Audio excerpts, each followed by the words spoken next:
Hey everyone, welcome back to Any Other Business, the show where we take you behind the scenes of our business, a business that does well over £100 million worth of transactions every year. It's growing really quickly and we can share the lessons because we've had the wins, but we've also had the pain. But Rob, this episode I think is an exciting one because this is about a new technology that should remove some of that pain, hopefully at least anyway. Yes, but to what extent? That is the question. Because, we're talking about AI. Everyone's talking about AI. And there's a memo from the CEO of Shopify that he shared publicly, and that has sparked similar memos from lots of other business leaders, basically saying, don't hire people, use AI. He said, using AI effectively is now a fundamental expectation of everyone at Shopify. Before asking for more headcount and resources, teams must demonstrate why they can't get what they want done using AI. And Rob, I thought this was really interesting because I completely agree with the principle. And we are using AI all over the business. We're using it for all the basic stuff like writing and research. We're using it internally to build a tool that will pull insights out of the calls that are taking place. So we're using AI to get access to all this data we never would have otherwise had.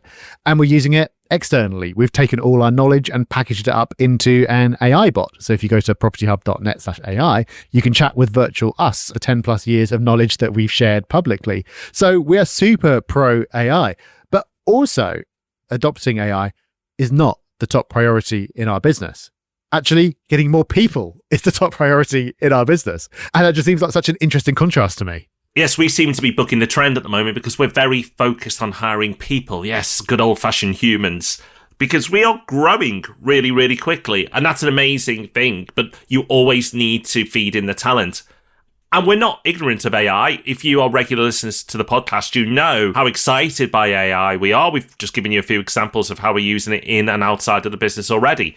I use AI daily. Rob uses AI daily. We encourage our team to use AI daily. But we see it as an enabler, a way for people to do more. What I think is exciting is we definitely need more people because we are growing at a great rate, as I've already said. But maybe we don't need as many people because top people will use AI to be able to do more work than they've ever done before.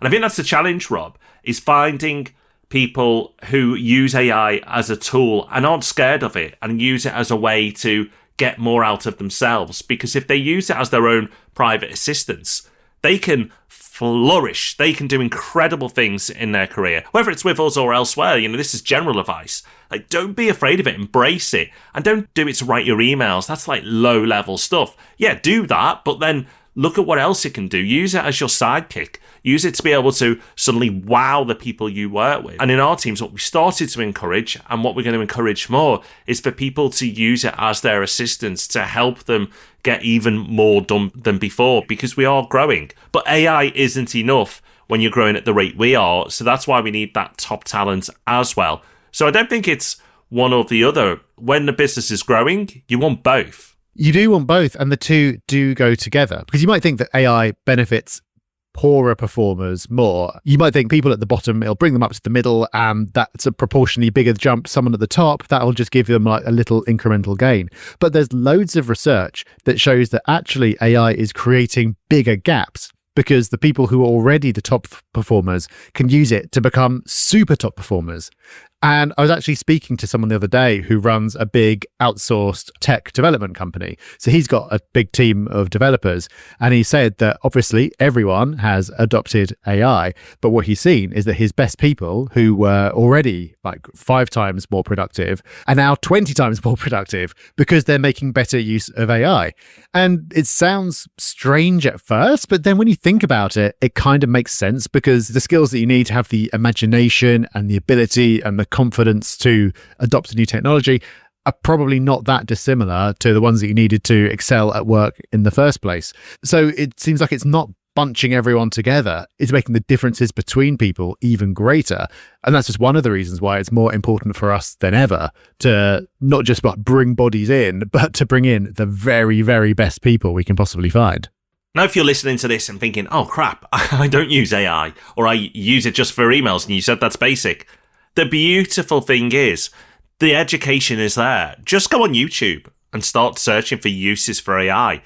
In fact, search for uses for AI within whatever job role you do, because I bet that exists on YouTube. And if it doesn't, it'll be something very similar. That is where the majority of my learning has come from, either watching it on YouTube or tinkering myself. Like, it's just incredible the leaps you can make by just watching some content out there and having a play with it yourself. And you'd be shocked at what you can start doing and the things that you can start to improve on.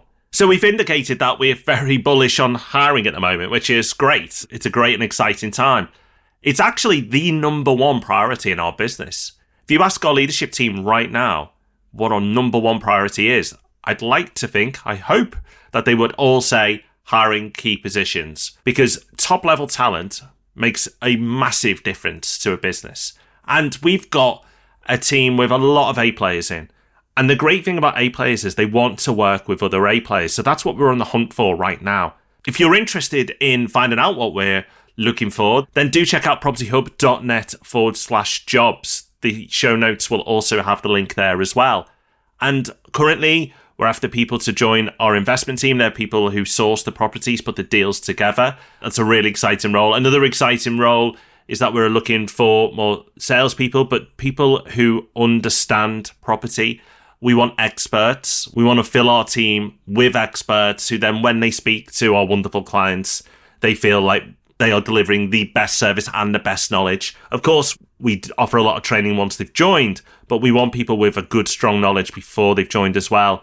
And even if you go on that webpage, whether it's now or you listen to this in the future, you do not see a role that matches what you do or close to what you do now. If you consider yourself an A player, then please do get in touch. You can reach out to us on LinkedIn. Both of our profiles, again, are in the show notes if you want to connect with us that way. Or you can just make contact via that jobs page. But we'd love to hear from you. But Rob, saying an A player is, it's easy to say, but it's probably a little harder to define. So what are we looking for when we say an A player? Yes, being good at your role is kind of the standard. What we're looking for is a bit more when we assess a CV and an application. Yeah. Well, to be honest, when I look at a CV, I'll very quickly glance down the page looking at experience, but my eyes will go straight to that bit at the bottom, the bit where if you're not an A player, it will say you like socializing with friends or going to the cinema, the bit where it talks about your interests, because that's where I think the clues are lurking for people with a bit about them. So what I like to see there is anything that shows commitment and a bit of drive. A competitive sport is an obvious one. If you're doing something like triathlons or ultra marathons, then you're probably a bit of a maniac and you push yourself hard, and that tends to be a good thing.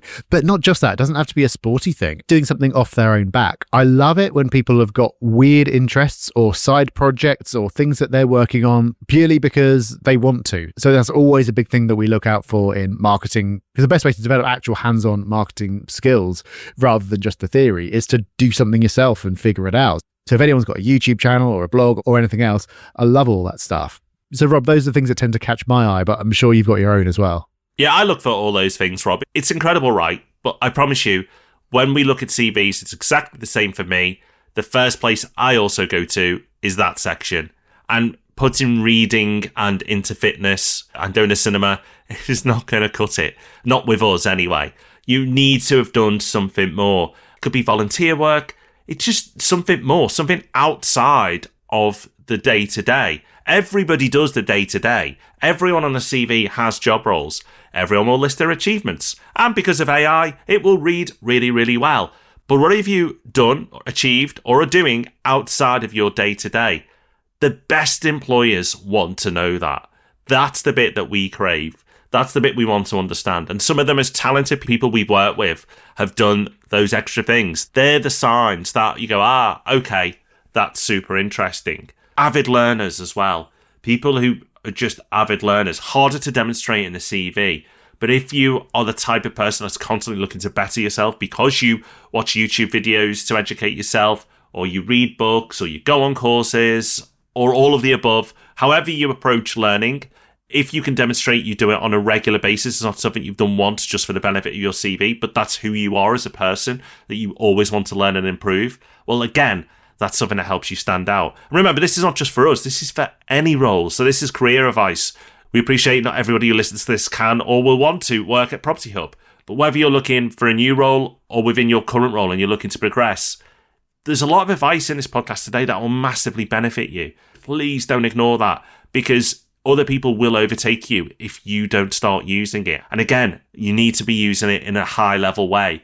And then when you go for a role, what can you demonstrate beyond the day-to-day? These are the things that will really set you apart. It's not actually hard to understand what sets you apart, just like it's not hard to understand how to be muscly and super fit. It's just that not everyone's willing to do it.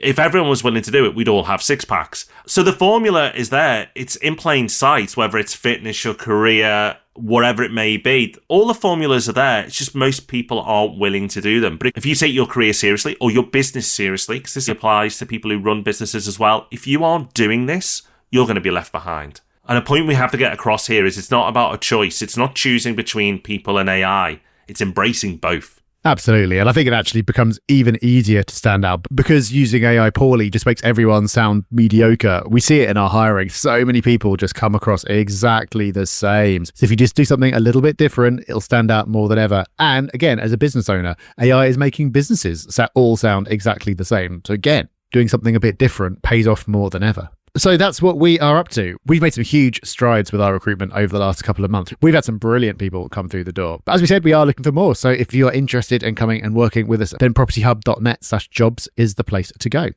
But that is it for today's Any Other Business. Thank you for joining us. I hope you've enjoyed this little glance behind the scenes. We will see you back here next week for the Property Podcast. Until then, have a great week. Bye-bye. Bye-bye.